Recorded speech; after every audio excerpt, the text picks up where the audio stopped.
Hi, today in front of me Redmi 12R and I'll show you how to hide photos in gallery on this device.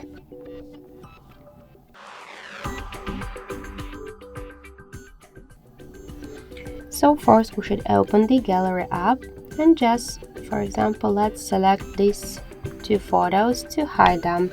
Click to add to album and tap to private album. To view the items which will make the private, we should swipe down in albums tab. So okay. Just these two photos they added to the private album, so let's switch photos tab to the albums. Just swipe to the down and now we should enter the privacy password.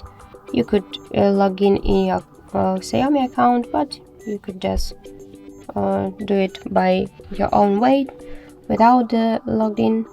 If you wanna unhide these photos, select them and click to remove from private album. And for example, let's move them to the camera roll. So that's it. Thank you for watching, and if you like this video, leave thumbs up and subscribe.